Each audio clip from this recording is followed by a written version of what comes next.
अच्छा, यहाँ कहा जा रहा है कि मंदरजा झेल एक्सप्रेशन को टी के लिए हल करें और अपने जवाब को लॉग बेस 10 के पैराए में दिखाएं।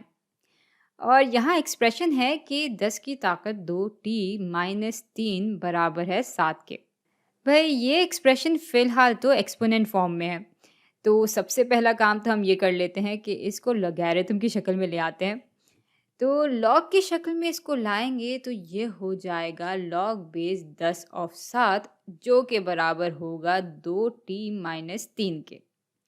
भाई ये पूरी चीज़ असल में दिखा रही है कि जब 10 की ताकत को 2t-3 से बढ़ाते हैं, तब जाके वो बराबर हो जाता है 7 के। और एक्सपोनेंट फॉर्म में भी यही बात हो रही थी। अच्छा, अब आगे बढ़ते हैं।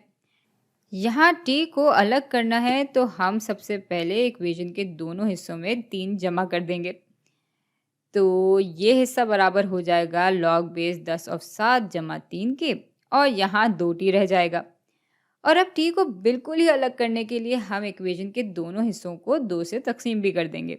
और यूं t बराबर हो जाएगा लॉग बेस 10 ऑफ 7 जमा 3 बटा 2 के। और बस हमारा सवाल हल हो गया। चलें, अगली वीडियो में मिलते हैं।